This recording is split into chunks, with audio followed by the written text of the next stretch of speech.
Shalom. I'd like to start out by giving all glory, praise, and honor to Yahweh Bahasham, Yahweh Shai Bahasham, Urchak Wadash. Double honors to the elders and apostles of the Great Millstone, and Shalom to the elect of Israel.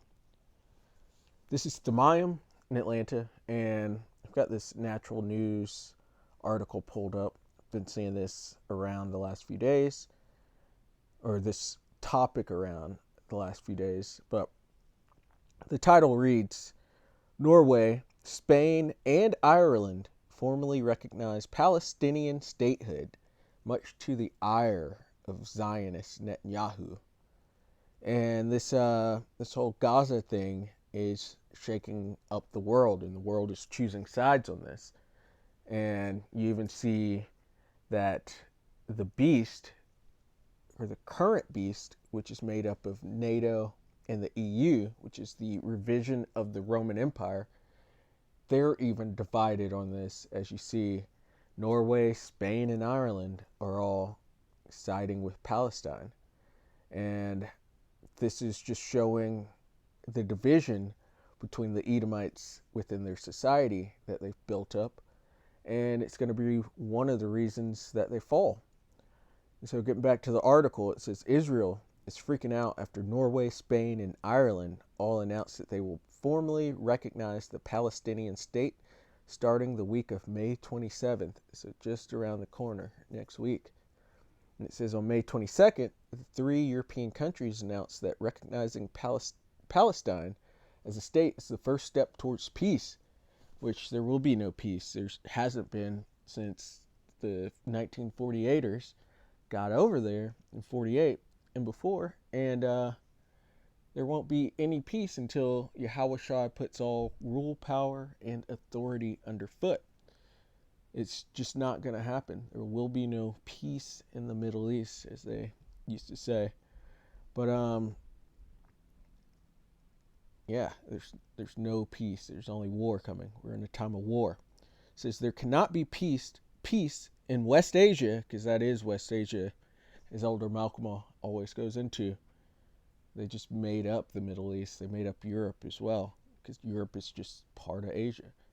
And it says, if there is no recognition, said Norwegian Prime Minister Jonas Gahr-Støre, in the midst of a war with tens of thousands killed and injured in Gaza, we must keep alive the only alternative that offers a political solution for Israelis and Palestinians alike. Two states living side by side in peace and security. What does it say? When they say there shall be peace and safety, then all hell shall break out, or all, just paraphrasing. There won't be any peace and safety. It says the Bible addresses this, by the way, which I'm sure he's misinterpreting it, but it says shortly after Storr said this publicly, Irish Prime Minister Simon Harris issued his own similar statement of support for recognizing a Palestinian state. Today, Ireland, Norway, and Spain are announcing that we recognize the state of Palestine, Harris said at a press conference, noting that Ireland will officially recognize a Palestinian state starting on May 28th. I'm confident that further countries will join us in taking this important step in the coming weeks. Spanish Prime Minister Pedro Sanchez joined the party by announcing the same Palestinian state recognition start date of May 28th. Sanchez added that Benjamin Netanyahu, I'm just going to say Bibi, because sometimes the algorithm picks up his name. Bibi, his Israeli counterpart, is putting this two-state solution, as they are calling it, in danger with his policy of pain and destruction in Gaza. And so, yeah, this is just showing some division between the current powers that be. The EU is not all, or NATO and the EU aren't all on the same page. They're walking to different tunes and have different visions for the future, which the scriptures go into. This division that is going to be within the beast and within the Edomite empire, which the Edomites are self-proclaimed white people. The so-called Caucasians, so-called Europeans. Their true biblical lineage goes back to Esau, the brother of Jacob, and they're currently pretending to be Jacob within the land of Israel right now, which those are Edomites as well. They're just white people or so-called white people frauding as the chosen people, but they are not the chosen people. If they were, they wouldn't be in power right now. But let's go ahead and get into the scriptures and look at some of these prophecies on how they wouldn't be fully together. And so this is Daniel 2, and it's going into Nebuchadnezzar's dream in which he saw a great statue and a stone coming and demolishing the feet of that statue, and thus the whole statue. And so Daniel 2 and verse 32 says, this image's head was of fine gold. And so this is the statue in his dream, and the head's of fine gold, and that's going into Nebuchadnezzar's kingdom, the Assyro-Babylonian kingdom. It says his breast and his arms of silver. So the kingdom that came up right after the Babylonians were the Medo-Persian Empire. And that's what that's talking to, the breast and arms of silver. It says his belly and his thighs of brass. And so immediately after the Medo-Persian Empire came the Greek Empire. And that's the thighs of brass. Then his legs of iron. Legs of iron goes into the Roman Empire. His feet, part of iron and part of clay. And so after the Roman Empire fell, there rose the reiteration or the revision of the Roman Empire, which is what we have today, which calls itself NATO and the EU. That makes up the revised Roman Empire, and these feet, part of iron and part of clay. And so it's showing that they're not all together, and it's showing that there is some, they're not all sticking together. It says, thou sawest till that a stone was cut out without hands. This is speaking of Yahushua, which smote the image upon his feet that were of iron and clay, and brake them to pieces. So at the end of these Gentile kingdoms, in which it says the Jerusalem shall be trodden down of the Gentiles until the time of the Gentiles be fulfilled. And so that's the fulfilling of the times of the Gentiles. That whole statue were Gentile or heathen rulerships that would exist within the earth until Yahushua comes and sets up his kingdom at the end of them. And it says, then was the iron, the clay, the brass, the silver and the gold broken to pieces together, and became like the chaff of the summer threshing floors, because they're going to be put down viciously. And the wind carried them away, that no place was found for them. So all that rule, power, and authority is going to be put down. It says, and the stone that smote the image became a great mountain. So Yahushua's kingdom is going to become a great government. And it says, and filled the whole earth. And his ways, the laws, statutes, and commandments will be going out throughout the entire earth, and all of the kingdoms will be under the kingdom, or all of the heathen will be under the kingdom of Israel. But that's just a visualization of it. But we're getting into the division, because we see that division between the iron and the clay coming into fruition. So skipping down to Daniel 2 and verse 41, and it says, and whereas thou sawest the feet and toes, part of potter's clay and part of iron, the kingdom shall be divided. And so we are seeing that division with that article that we just looked up. And there's always been division within NATO in the EU.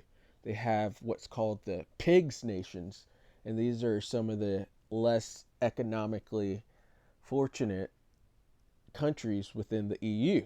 And PIGS stands for Portugal, Ireland, Italy, Greece, and Spain. This is what you could call the clay within this mixture. They're not nearly as strong as say, a Britain or a Germany.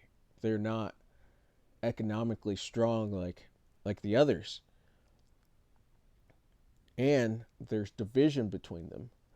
It says, but there shall be in it of the strength of the iron, and that iron's also showing you that this is part of the Roman Empire, or this is the reiteration or the revision of it. It says the beast whose deadly wound was healed. And so showing you some of that Roman, but it's not as strong and as together as the Roman Empire of the past was. It says, for as much as thou sawest the iron mixed with miry clay, and as the toes of the feet were part of iron and part of clay, so the kingdom shall be partly strong and partly broken. And so it goes into the pigs, and also into that article we just saw. There's some strength there, but they're also divided, and there's some deficiencies within them. And it says, whereas thou sawest iron mixed with miry clay, they shall mingle themselves with the seed of men, but they shall not cleave one to another, even as iron is not mixed with clay. And in the days of these kings shall the Most High of heaven set up a kingdom which shall never be destroyed, because this is going to be an everlasting kingdom, which Yahweh Hashem Yahweh Shai will set up on this earth. But it won't happen until this current system is destroyed. And that's going to start with the introduction of the mandatory MOTB. That's going to go out, and then the World War III, or the third woe, will kick off, and these kingdoms are going to eat each other, especially Esau's kingdom. He's divided against himself, and a house divided cannot stand. And Yahweh Shai is going to come and sweep them up after that. It says, I'm going to start over in 44. And it says, in the days of these kings shall the Most High of heaven set up a kingdom which shall never be destroyed, and the kingdom shall not be left to other people, showing you that the Bible, which talks about the Israelites having a kingdom, it's not for the other nations. Salvation is not offered to the other nations, because this book is about the rise and the fall and the rise again of the Israelites and of their kingdom. It says, but shall break in pieces and consume all these kingdoms, and it shall stand forever. The saints of the Most High shall take the kingdom and rule it forever and ever. But that article is just going into these different divisions within the NATO and EU, and we love to see that, because it shows us that the kingdom of heaven, the kingdom of Yahweh Shai, the kingdom of Israel, is about to be set up. And so we're going to leave that with this in Luke 11 and verse 17. But he, that he being Yahweh Shai, knowing their thoughts, said unto them, every kingdom divided against itself is brought to desolation, and a house divided against a house falleth. And so you see Esau's kingdom dividing on these different issues, especially this Gaza issue. And as it says, the least of the flock, those small hatters over there, the least of the flock shall draw them out, which currently they are the top nation, but in the kingdom they're going to be at the absolute bottom. Speaking of Amalek, the Edomites as well, but Amalek will even be further down the scale than your average Edomite. And then you see their houses divided between each other, because you see Esau calling out those small hatters, or regular everyday Edomites calling out the small hatters, but they're the same people and should actually stick together for their kingdom to keep ruling, but that's not written that way, and they're not going to. They're pretty much the snake eating its own tail. They're going to destroy themselves, and They're even going to destroy themselves with their own inventions, particularly the ICBMs. Verse 18, if Satan also be divided against himself, how shall his kingdom stand? And they are the adversary. They are the people of Satan, in which you see they do everything adverse to the scriptures. They hold the scriptures and say they are all about it, but everything is the opposite or just adverse to it. Some abomination to what the scriptures are actually saying. They, for example, they say the laws are done away with, but call themselves Christians, and so on and so forth. There's a lot of different examples, but they are the adversary, which Satan means adversary. If Satan also be divided against himself, how shall his kingdom stand? Because ye say that I cast out devils through Beelzebub. And so their kingdom is divided, and this kingdom is about to fall. So, Lord willing, that was edifying. I'd like to give all glory, praise, and honor to Yahweh Bahasham, Yahweh Shai Bahasham, or Kakwadash. Double honors to the elders and apostles of the Great Millstone, and Shalom to the elect of Israel. Shalom.